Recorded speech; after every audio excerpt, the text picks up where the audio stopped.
I'm up in my little hidey hole. Okay, thank you, Ray, and have a great meeting.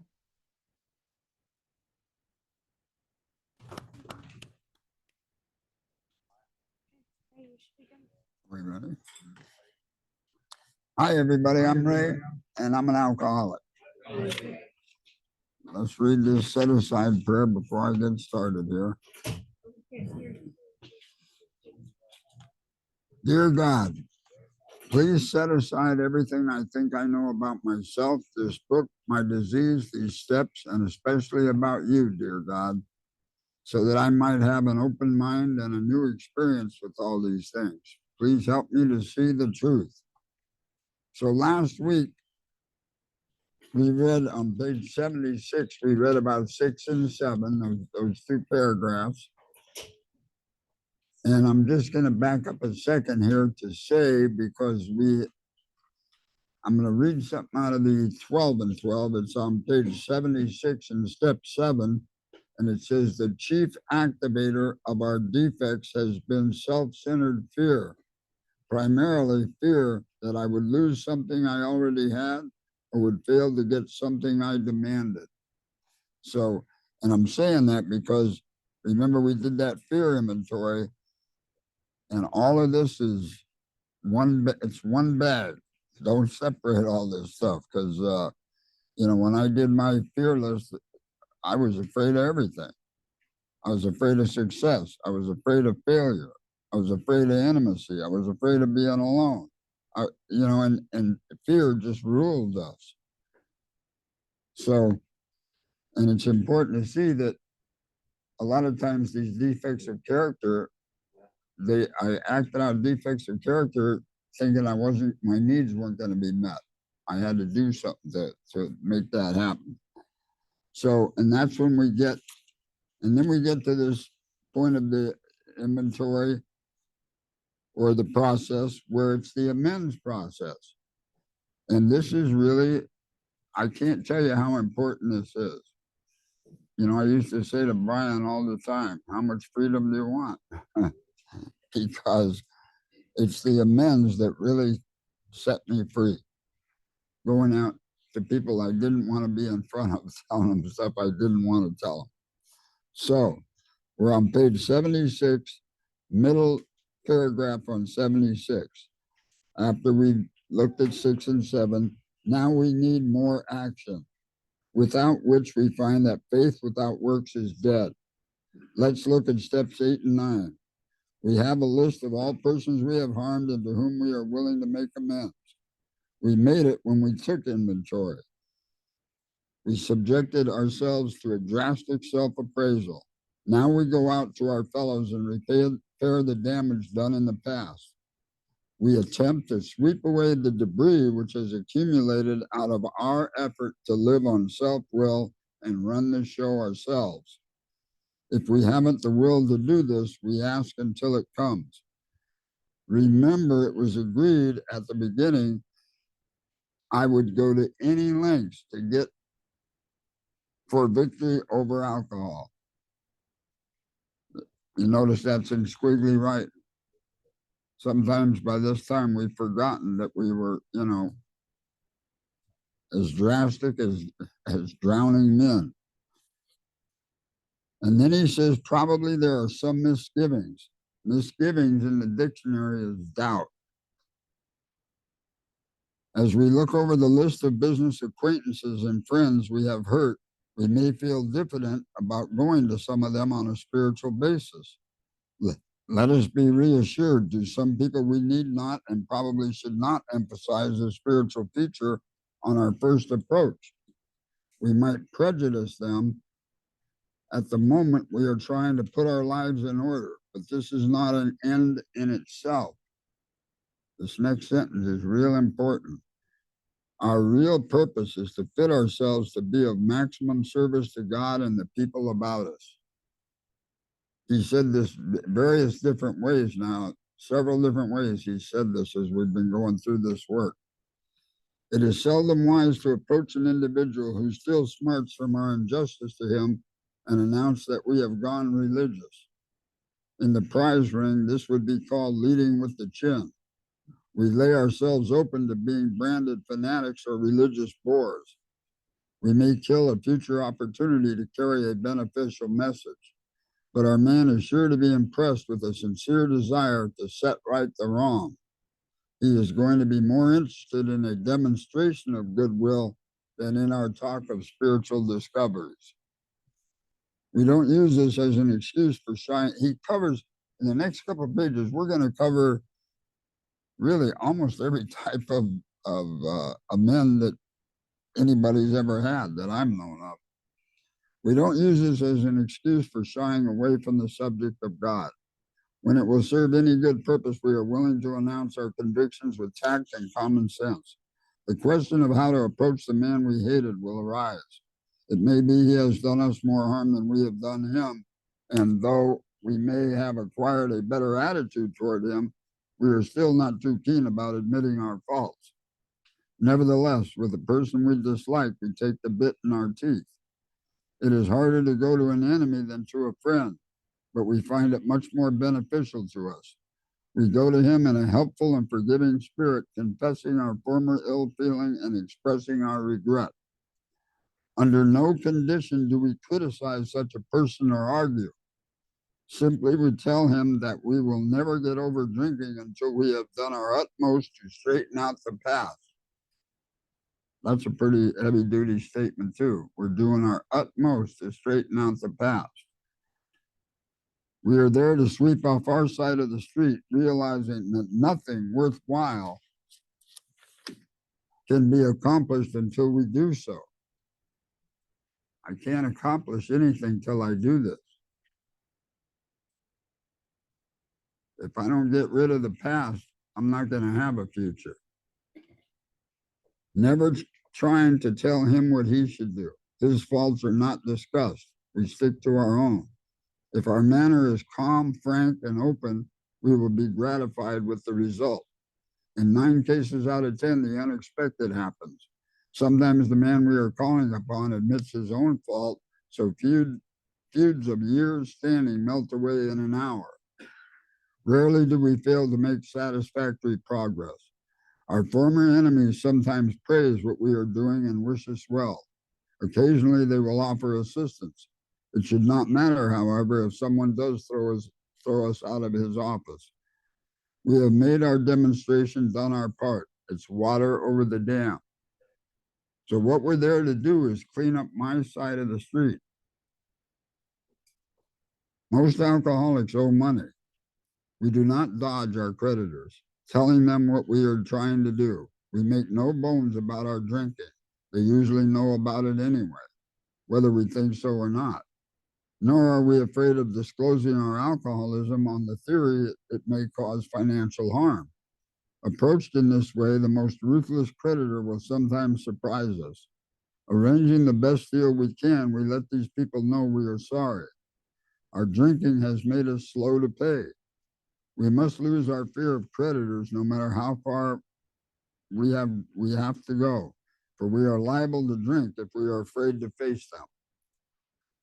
Perhaps we have committed a criminal offense which might land us in jail if it were known to the authorities.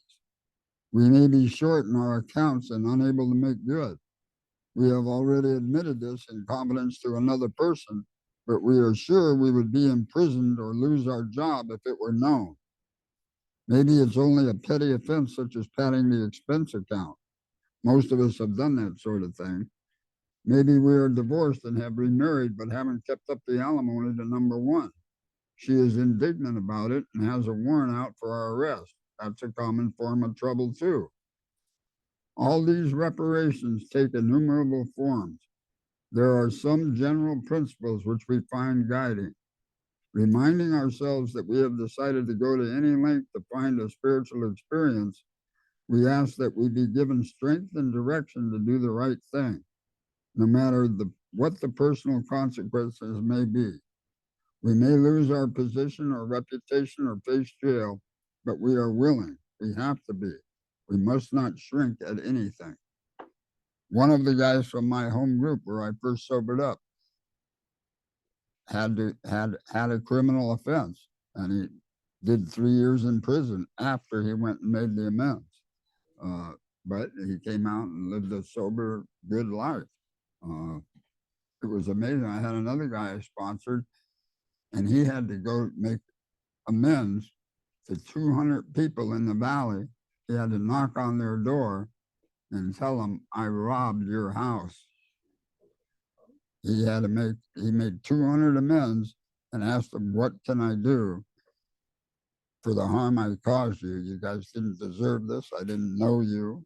He had broke into that many homes, and he did it. The guy did it. Uh, I was flabbergasted. I was really proud of him, and he made restitution to everybody that he had harmed.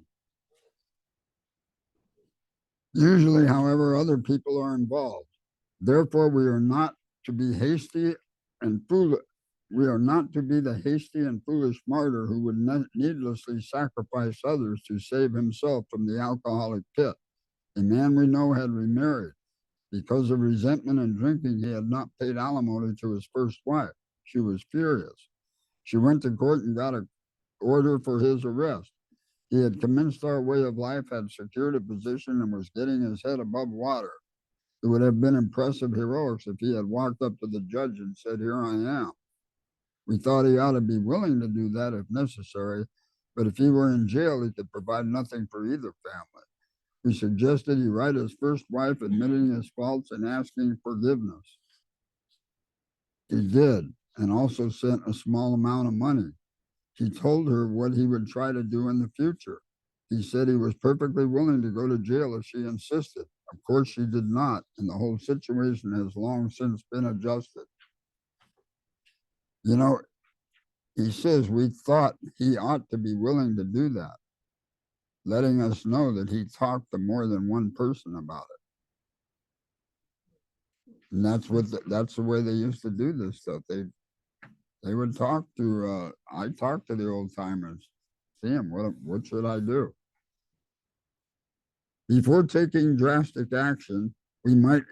Before taking drastic action, which might implicate other people, we secure their consent.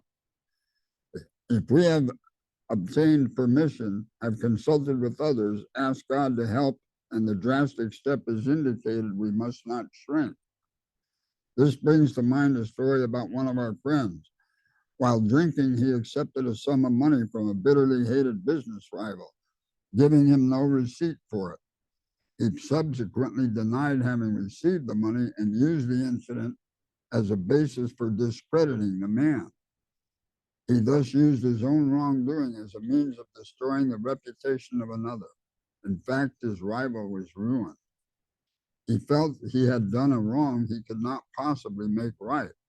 If he opened that old affair, he was afraid it would destroy the reputation of his partner, disgrace his family, and take away his means of livelihood. What right had he to involve those dependent upon him? How could he possibly make a public statement exonerating his rival? After consulting with his wife and partner, he came to the conclusion that it was better to take those risks than to stand before his creator guilty of such ruinous slander. He saw that he had to place the outcome in God's hands or he would soon start drinking again, and all would be lost anyhow. He attended church for the first time in many years. After the sermon, he quietly got up and made an explanation. His action met widespread approval, and today he is one of the most trusted citizens of his town. This all happened years ago. The chances are that we have domestic troubles. Perhaps we are mixed up with women in a fashion we wouldn't care to have advertised. We doubt if, in this respect, alcoholics are fundamentally much worse than other people. But drinking does complicate sex relations in the home. After a few years with an alcoholic, a wife gets worn out, resentful, and uncommunicative. How could she be anything else? The husband begins to feel lonely, sorry for himself. He commences to look around in the nightclubs or their equivalent for something besides liquor. Perhaps he is having a secret and exciting affair with the girl who understands. In fairness, we must say that she may understand, but what are we going to do about a thing like that? A man so involved often feels very remorseful at times, especially if he is married to a loyal and courageous girl who has literally gone through hell for him. Whatever the situation, we usually have to do something about it. If we are sure our wife does not know, should we tell her? Not always, we think. If she knows in a general way that we have been wild, should we tell her in detail? Undoubtedly, we should admit our fault. She may insist on knowing all the particulars. She will want to know who the woman is and where she is. We feel we ought to say to her that we have no right to involve another person. We are sorry for what we have done, and God willing, it shall not be repeated. More than more than that we cannot do. We have no right to go further. Though there may be justifiable exceptions, and though we wish to lay down no rule of any sort, we have often found this is the best course to take. Our design for living is not a one-way street. It is as good for the wife as for the husband. If we can forget, so can she. It is better, however, that one does not needlessly name a person upon whom she can vent jealousy. Perhaps there are some cases where the utmost frankness is demanded. No outsider can appraise such an intimate situation. It may be that both will decide that the way of good sense and loving kindness is to let bygones be bygones. Each might pray about it, having the other one's happiness uppermost in mind. Keep it always in sight that we are dealing with that most terrible human emotion, jealousy. Good generalship may decide that the problem be attacked on the flank rather than risk a face-to-face combat. If we have no such complication, there is plenty we should do at home. Sometimes we hear an alcoholic say that the only thing he needs to do is keep sober. Certainly he must keep sober, for there will be no home if he doesn't. But he is yet a long way from making good to the wife or parents whom for years he has so shockingly treated. Passing all understanding is the patience mothers and wives have had with alcoholics. Had this not been so, many of us would have no homes today, would perhaps be dead. I identify with this next paragraph. The alcoholic is like a tornado roaring his way through the lives of others. Hearts are broken, sweet relationships are dead. Affections have been uprooted. Selfish and inconsiderate habits have kept the home in turmoil. We feel a man is unthinking when he says that sobriety is enough. He is like the farmer who came up out of the cyclone cellar to find his home ruined. To his wife, he remarked, "Don't see anything the matter here, Ma. Ain't it grand the wind stopped blowing?" Yes, there is a long period of reconstruction ahead. We must take the lead. A remorseful mumbling that we are sorry won't fill the bill at all. We have to sit down with the family and frankly analyze the past as we now see it, being very careful not to criticize them. Their defects may be glaring, but the chances are that our own actions are partly responsible. So we clean house with the family, asking each morning in meditation that our Creator show us the way of patience, tolerance, kindliness, and love. You know, in the 12 and 12, it says our behavior sometimes brought out the worst in the people around us. The spiritual life is not a theory, we have to live it. Unless one's family expresses a desire to live upon spiritual principles, we think we ought not urge them. We should not talk incessantly to them about spiritual matters. They will change in time. Our behavior will convince them more than our words. We must remember that 10 or 20 years of drunkenness would make a skeptic out of anyone. There may be some wrongs we can never fully right. We don't worry about them if we can honestly say to ourselves that we would right them if we could. Some people cannot be seen. We send them an honest letter, and there may be a valid reason for postponement in some cases, but we don't delay if it can be avoided. We should be sensible, tactful, considerate, and humble without being servile or scraping. As God's people, we stand on our feet. We don't crawl before anyone. So now we've read the directions for steps 8 and 9. And if you notice, they were they're pretty exact.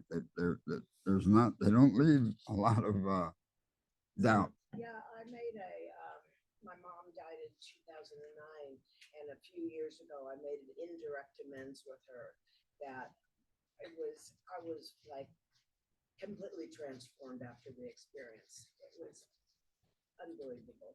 Thank you. So, yeah. I had the same experience. My dad committed suicide when I was 20 years old, and I had to go to Forest Lawn and make amends to him after I sobered up, and it was amazing. All right, bottom of 83, last paragraph. If we are painstaking about this phase of our development, we will be amazed before we are halfway through. I was amazed before I was halfway through. I had about 40 something amends to make. And I would say before I was halfway, after I'd made about 20 of them, I was amazed at how it was going and what I was feeling, the transformation of myself. And here he says, we are going to know a new freedom and a new happiness. We will not regret the past nor wish to shut the door on it. We will comprehend the word serenity and we will know peace. No matter how far down the scale we have gone, we will see how our experience can benefit others. The feeling of uselessness and self-pity will disappear. We will lose interest in selfish things and gain interest in our fellows. Self-seeking will slip away. Our whole attitude and outlook upon life will change. Fear of people and of economic insecurity will leave us. We will intuitively know how to handle situations which used to baffle us. We will suddenly realize that God is doing for us what we could not do for ourselves. So if you remember the bedevilments on 52, this is the opposite of all that stuff. This is what happens if we do the work out of the big book. Are these extravagant promises? We think not. They are being fulfilled among us, sometimes quickly, sometimes slowly. They will always materialize if we work for them. That's better than 50%, always materialize. In 46 years, over 46 years, I've never seen anybody that really did the work out of the book and didn't get better, didn't get well. That's a pretty good batting average. And I've been pretty active the whole time I've been here. This thought brings us to step 10, which suggests we continue to take personal inventory and continue to set right any new mistakes as we go along. We vigorously commenced this way of life as we cleaned up the past. So I started on 10 when I was doing my 9th step. That's what he just said. I have entered the world of the spirit. What does that mean? That means I've entered God's world. Turn your books back to page 8 in Bill's story.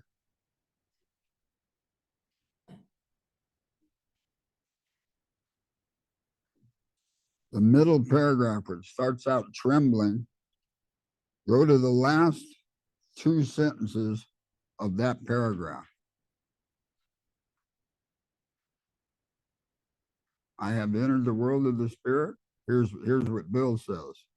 I was soon to be catapulted into what I like to call the 4th dimension of existence. I was to know happiness, peace, and usefulness in a way of life that is incredibly more wonderful as time passes. Can you see how that links to that we have entered the world of the spirit? Now, a lot of people will tell you that 10 and 11 are maintenance steps, but that's not what the book says. The book says, next line on page 84, after I have entered the world of the spirit, my next function is to grow in understanding and effectiveness. That's why this is a design for living. we're going to keep growing. We're not, you can't maintain anything. This is not an overnight matter. It should continue for my lifetime. I must continue to watch for selfishness, dishonesty, resentment, and fear. When these crop up, doesn't say if these crop up. It says when these crop up, I ask God at once to remove them. I discuss them with someone immediately and make amends if I have harmed anyone. Then I resolutely turn my thoughts to someone I can help. Love and tolerance of others is my code.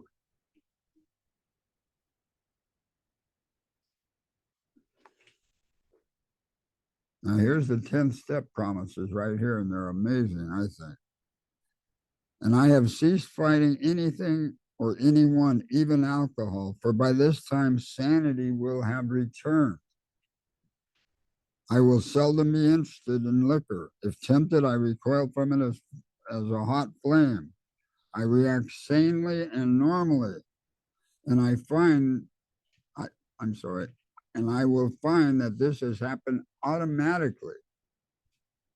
I wasn't working the steps. I was working the steps to stop drinking.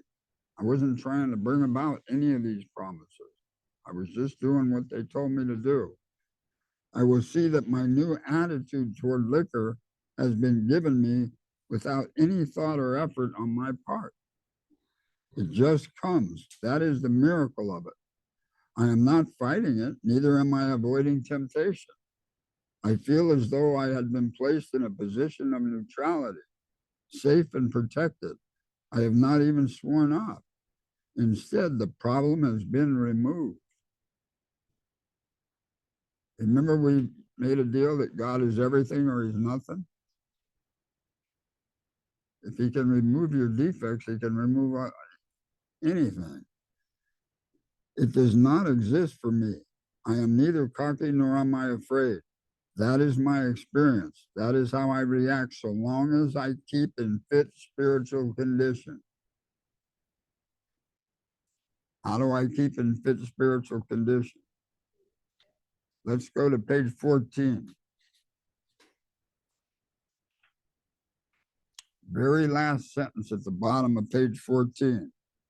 For if an alcoholic failed to perfect and enlarge his spiritual life through work and self-sacrifice for others, he could not survive the certain trials and low spots ahead. Meaning trials and low spots are going to happen. It's life.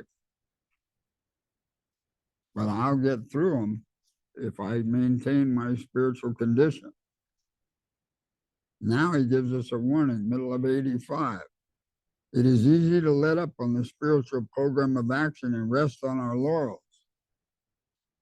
My laurels are anything I did to get to this place.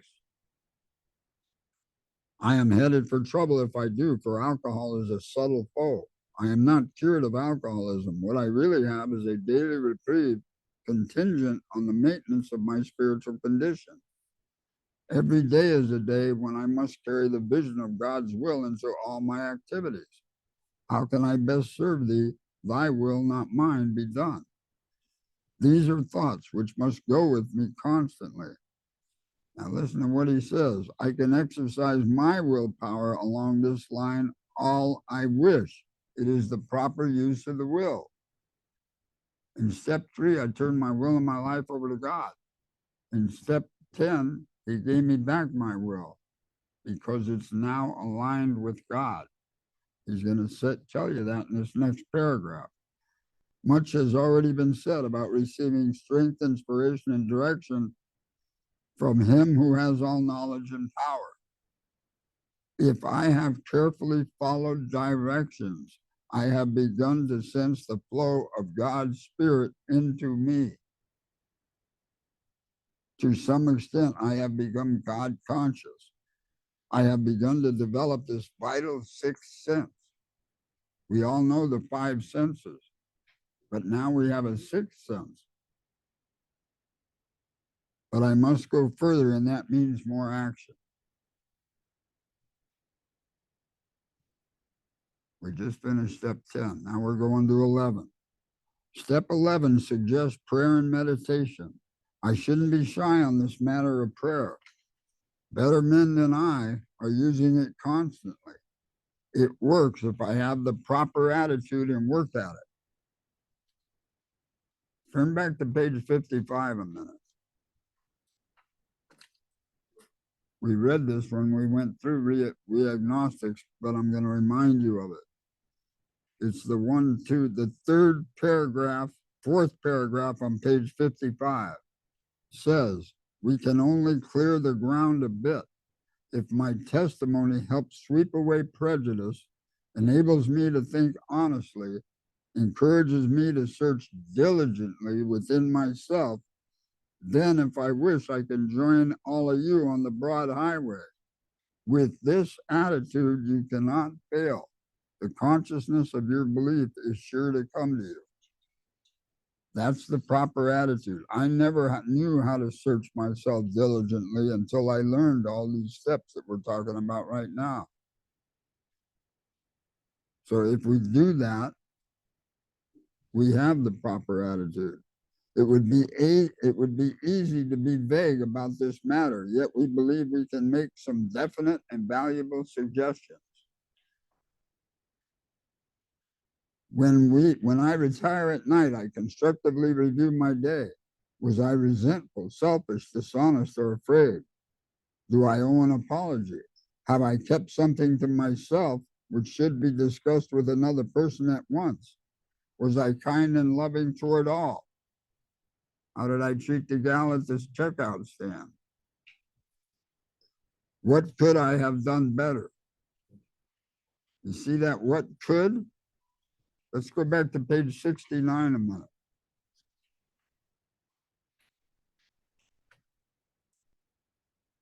On page 69, in the first full paragraph on 69,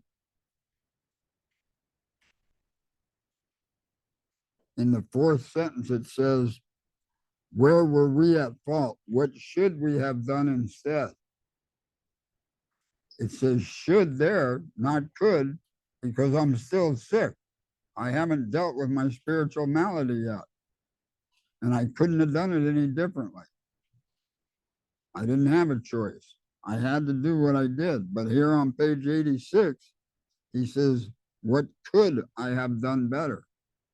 Now we just read it. We were restored to sanity. We have a God consciousness. Now I can think of things that I could do to make it better, make life better. Was I thinking about myself most of the time? Or was I thinking of what I could do for others, of what I could pack into the stream of life? But I must be careful not to drift into worry, remorse, or morbid reflection, for that would diminish my usefulness to others. After making my review, I ask God's forgiveness and inquire what corrective measures should be taken. On awakening, let me think about the 24 hours ahead. I consider my plans for the day. Before I begin that, I ask God to direct my thinking, especially asking that it be divorced from self-pity, dishonest, or self-seeking motives. Under these conditions, I can employ my mental faculties with assurance, for after all, God gave me brains to use. My thought life will be placed on a much higher plane when my thinking is cleared of wrong motives. If you remember, that's what Carl Jung told Roland Hazard. He had to get something higher that would bring his thinking to a different place. In thinking about my day, I may face indecision. I may not be able to determine which course to take. Here I ask God for inspiration and intuitive thought or a decision. I relax and take it easy. I don't struggle. I am often surprised how the right answer comes after I have tried this for a while. What used to be the hunch or the occasional inspiration gradually becomes a working part of the mind. Being still inexperienced and having just made conscious contact with God, it is not probable that I am going to be inspired at all times. I might pay for this presumption in all sorts of absurd actions and ideas. Nevertheless, I find that my thinking will, as time passes, be more and more on the plane of inspiration. I come to rely upon it. I usually conclude this period of meditation with a prayer that I be shown all through the day what my next step is to be, that I be given whatever I need to take care of such problems. I ask especially for freedom from self-will, and am careful to make no request for myself only. I may ask for myself, however, if others will be helped. I am careful never to pray for my own selfish ends. Many of us have wasted a lot of time doing that, and it doesn't work. You can easily see why. If circumstances warrant, I ask my wife or friends to join me in morning meditation. If I belong to a religious denomination which requires a definite morning devotion, I attend to that also. If not members of religious bodies, we sometimes select and memorize a few set prayers which emphasize the principles we have been discussing. There are many helpful books also. Suggestions about these may be obtained from one's priest, minister, or rabbi. Be quick to see where religious people are right. Make use of what they offer. As I go through the day, I pause when agitated or doubtful and ask for the right thought or action. I constantly remind myself I am no longer running the show, humbly saying to myself many times each day, "Thy will be done." I am then in much less danger of excitement, fear, anger, worry, self-pity, or foolish decisions. I become much more efficient. I do not tire so easily, for I am not burning up energy foolishly as I did when I was trying to arrange life to suit myself. Real short paragraph here. It works. It really does. We alcoholics are undisciplined, so we let God discipline us in the simple way we just outlined. Now, you notice we just outlined in a couple of pages. We don't have to sit and I'm not very good at that. I don't think very many alcoholics are. In other words, I can do what he actually just directed us to do. That can be meditation. I told you guys I was in Hawaii in the 80s doing Magnum PI. I would sit right on the beach looking out at the sun come up, and I would meditate, and I would talk and listen to God. And I'm telling you, I got real close to, from a guy that didn't want God in my life, I became very close to God and still am. But this is not all. There is action and more action. Faith without works is dead. The next chapter is entirely devoted to step 12. Right at this time, does anybody have any questions about the work we just read through? Yes, Angela. So on page 86, where you're reading step 11, when we retire at night, we start to review our day. So in the fellowship, I hear a lot. Do you do step 10 every night? Do you do step 10 every night? But to me, that's step 11. It is. Every night. And so I just wanted to, and the more studies I do, the more I see that. But I hear all this, you got to do step 10 every night. I'm like, well, step 10 is when you've done 11 and you find something that you need to go back and then you, right. Another inventory. Right. I just wanted to see if that. Yeah, because 10 really is a spot check inventory. It's happening anytime. Right. Okay. Thank you. Right. So that's the night we review. I'm sorry? When we retire at night, that's the night we review. Yes. For lack of a better explanation. Yeah. That question as well. Yeah, Carol. You say that in step 3, we give our will to God. And in step 10, God gives us back our will. Yeah, do you see where he said he says you can use your will all you want. It is the proper use of the will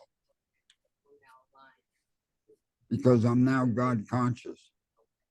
I'm trying to do God's will. I'm not trying to do Ray's will. The other thing that says, where it says we've entered the world of the spirit. I told you that my friend told me, that old timer told me when I was brand new, there's one who has all power, that one's God. May you find him now. And he said, Ray, now isn't when, it's where. Because I was never where you saw me, because I was always in here. When I've entered the world of the spirit, I'm finally in the now. I had never been in the now. So I'm not trying to, when I'm in my head, I'm trying to run the plans, and I got designs on life when I'm there. I gotta be in the now. The only place God is now. So if I'm not where he's at, he probably can't help me. So does that make sense though? Because it's pretty important to know that we got to be present. Along those lines, Ray, in the middle of page 86, we must be careful not to drift into worry, remorse, or morbid reflection. Is that being in my head? That's being in your head. Can you do anything about what happened yesterday? Sir. Right? That's a guilt. See, I was always guilty about something that happened yesterday, afraid of something that's going to happen tomorrow. And that's why I wasn't here. And the same old timer told me, Ray, you're not even available for happiness. Because I'm either in yesterday or I'm in tomorrow.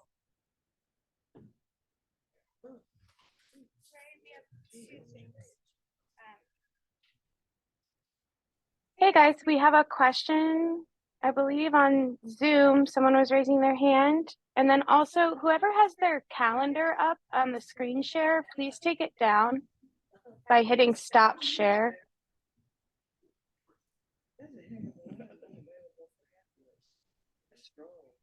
Bill Rickard there, thank you. Okay. Did we still have a question from Zoom? It was Bobby. Bobby, go ahead. Yeah, hi, Bobby. Can you guys hear me? We can Hello? hear you. It's a little patchy, but I can hear your whole question. Oh, okay. Thanks, Ray. Thanks for sharing, man, and doing service the way you do it. I just have a question, and it comes up on page 80 where it says, before taking drastic action, which might implicate other people, we secure their consent. If we have obtained permission, have consulted with others, ask God to help in the drastic step is indicated, we must not shrink.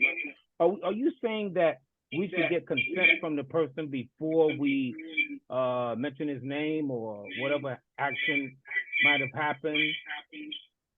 He's mentioning on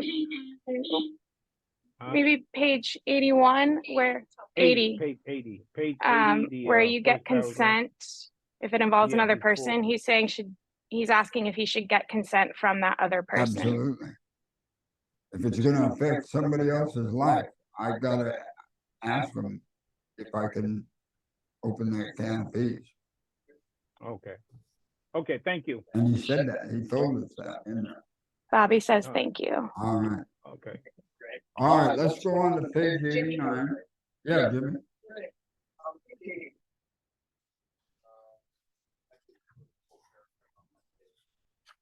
We're sorry for what we have done. God willing, it shall not be. Isn't that kind of Well, let me put it this way to you. God's always been willing. So it's not God willing. I'm the one that has to be willing. But is that just an excuse for going, for cheating on your spouse or partner? No. You still have to right the wrong. I get that. God willing, it won't happen again. But you're saying God willing. But we all know that God was willing the whole time.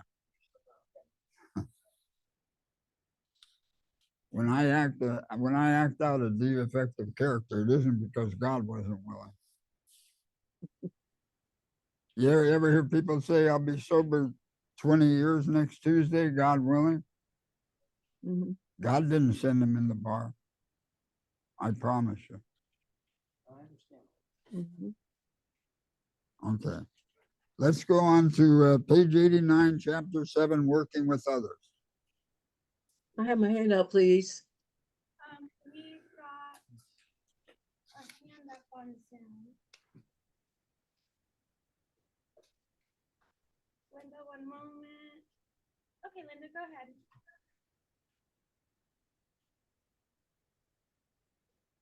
Linda.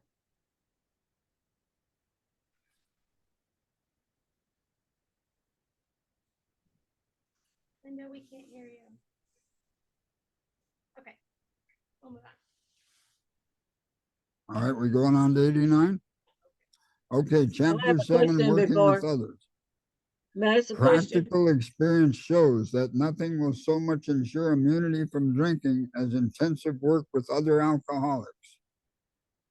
Ensure immunity from drinking.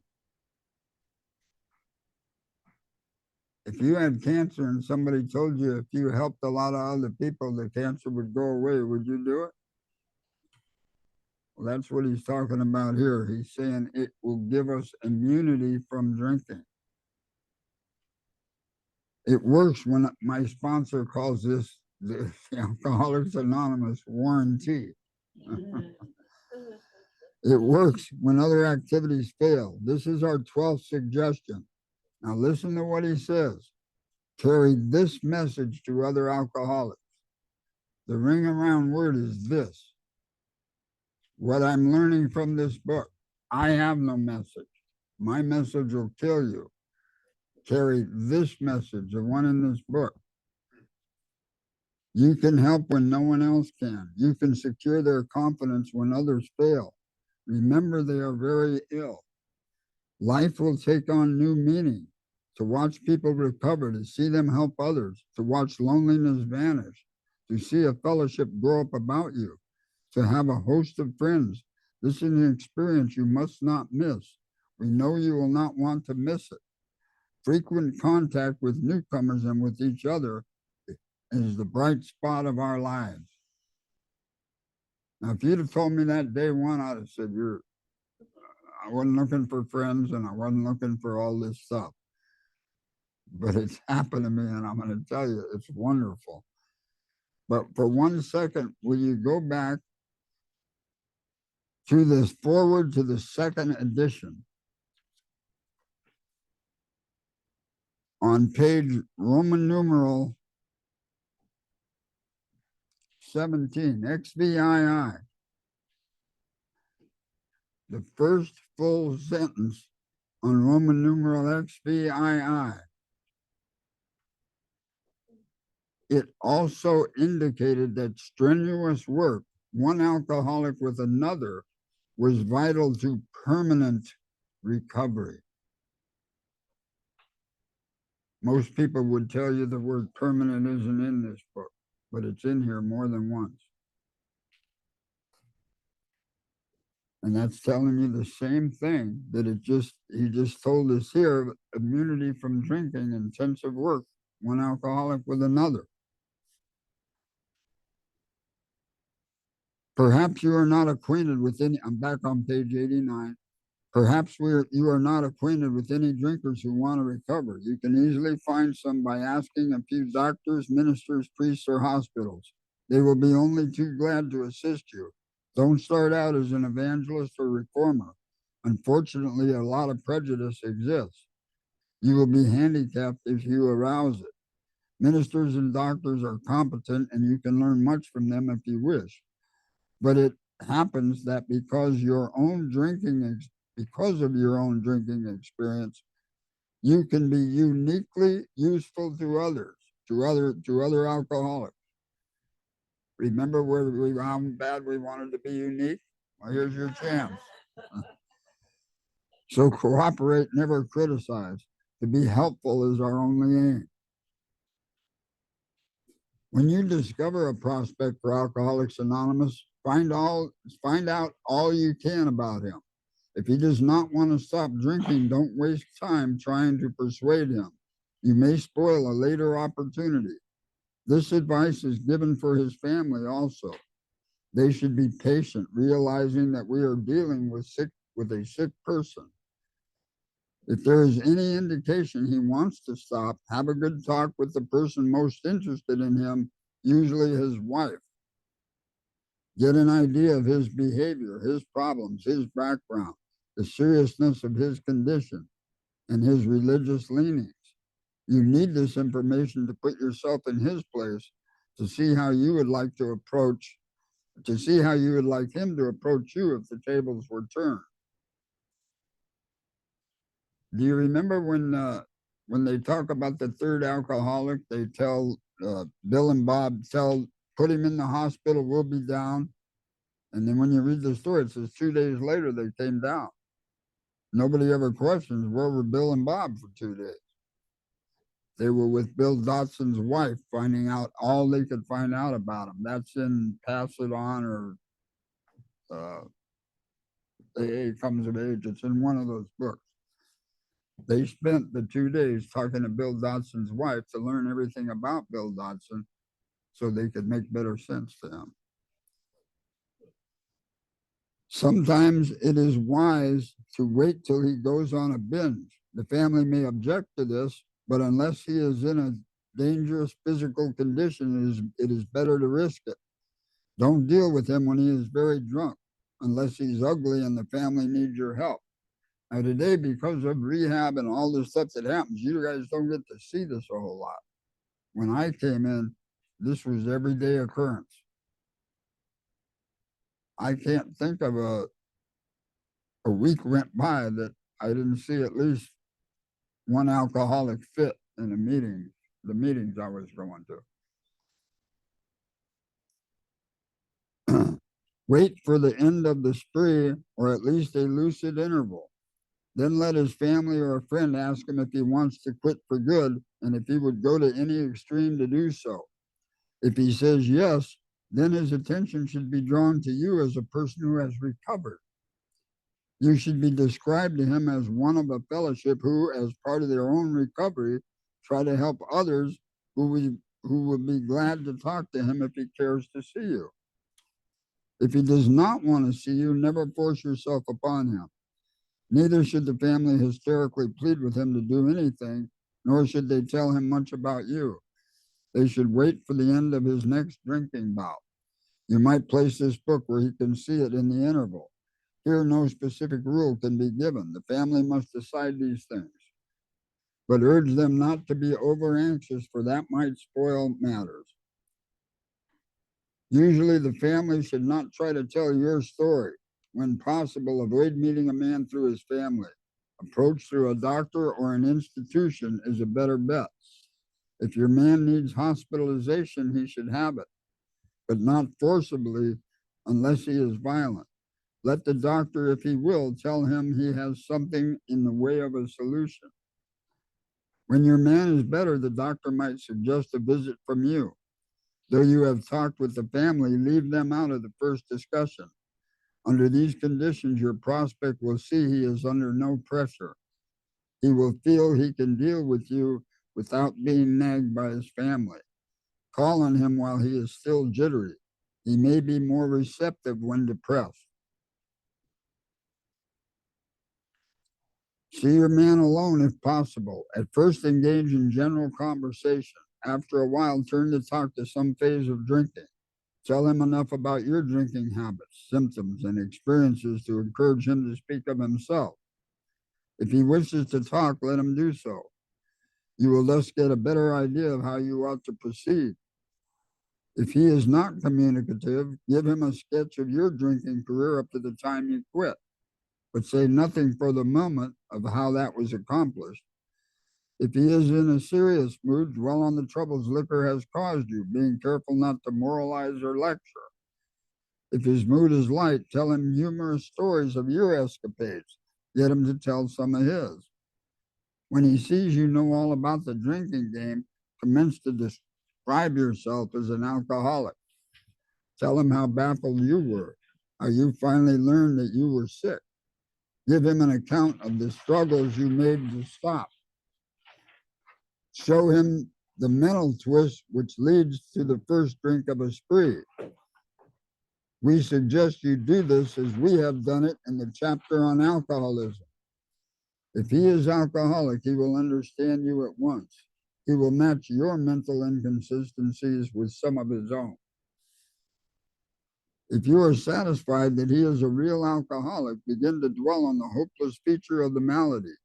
Show him how from your own experience, how the queer mental condition surrounding the first drink prevents normal functioning of the willpower. Don't at this stage refer to this book unless he has seen it and wishes to discuss it. And be careful not to brand him as an alcoholic. Let him draw his own conclusion. If he sticks to the idea that he can still control his drinking, tell him that possibly he can, if he is not too alcoholic. But insist that if he is severely afflicted, there may be little chance he can recover by himself. Continue to speak of alcoholism as an illness, a fatal malady. Talk about the conditions of body and mind which accompany it. Keep his attention focused mainly on your personal experience. Explain that many are doomed who never realize their predicament. Doctors are rightly loath to tell alcoholic patients the whole story unless it will serve some good purpose. But you may talk to him about the hopelessness of your alcoholism because you offer a solution. You will soon have your friend admitting he has many, if not all, of the traits of the alcoholic. If his own doctor is willing to tell him that he is alcoholic, so much the better. Even though your protege may not have entirely admitted his condition, he has become very curious to know how you got well. Let him ask you that question if he will. Tell him exactly what happened to you. Stress the spiritual feature freely. If the man be a, now you see that, stress the spiritual feature freely? That doesn't happen much anymore, does it? And that's what brought on our alcoholism, was the spiritual malady. So you need to be able to talk to people about this. If the man be agnostic or atheist, make it emphatic that he does not have to agree with your conception of God. He can choose any conception he likes, provided it makes sense to him. The main thing, squiggly writing, is that he be willing to believe in a power greater than himself and that he live by spiritual principles. And I'm going to end right there tonight. I'm going to mark that in my book so I remember it, because we're out of time now.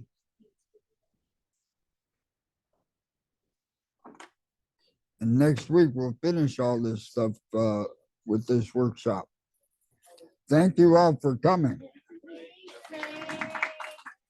Thank you, Ray. Thank you, Ray. Thank you, Ray. Leo. Thank you, Ray. Thank you, Ray. Thanks, Ray. Good to see Thanks, you. Ray. Good night, Thanks, Ray. everyone.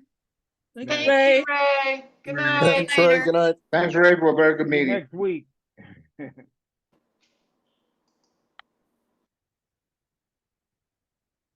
Oh, Good to see you, Scotty. hey, Scott. Good to see you, Jim. Linda SC. Yes. If you want, I put my email address in the chat, if you can see that. If you want to email me the question you had for Ray, he's my sponsor. Okay. I'll get it to Okay. him and I'll get him to get it back to you. Okay, I see it. Thank you. Appreciate that. You're welcome. Yep, I will do that right now. Oh, okay. Good night, everyone. Don't close it yet. Go ahead, finish. Can you No, hear I me? got it. Yes. Okay. Can anyone, excuse me, tell me what Ray said about on page 86, where it said, what could we have done better? And then he said, go to page 69, and I didn't get what he said. Does anyone have that? Sure, he was pointing out on the page he had you switch back to that it said what you should do, but now that you moved further in the steps, it said what you could do because you were able to get your will back now that you were living in God consciousness. It was a difference between should and could. Okay. Okay, thank you very much. All right, guys, I'm closing out the meeting. Have a great weekend. Oh, hold on. Bobby, you had a question for me? Yeah, I was asking Scott. Scott, Yeah, can you hear me? Okay. yeah. Yeah, thanks, Brenda.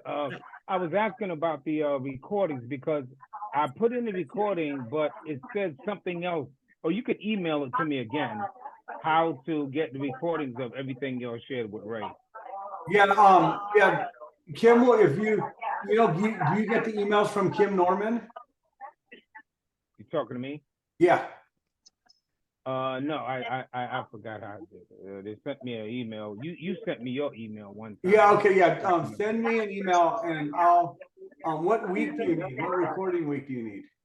Yeah, in the all of the recordings first started. You got those? Do they have those? No, Kim will have to give you the links. I think they expire, so you'll have to reset them. So I went through the link, but it said something about something else. Focus or The show link, focus. the or link something. doesn't work anymore because No. they're putting it all on YouTube. yeah, they're expired. Yeah, so but send me an email what you want. I'll see if I can get it. Okay, great. Thank you. Yeah. All right. All right, guys. Have a good one. Yeah, I was gonna ask you another question. Well, it's real simple. When he said that he lived by the spiritual principles, he's talking about the steps, right? On page 93, the power greater than himself and that he lived by spiritual principles. Is Correct. that what he's saying? Yeah. Okay, all right. Okay, thank you. Have a good night, everyone. Great meeting. Bye-bye now.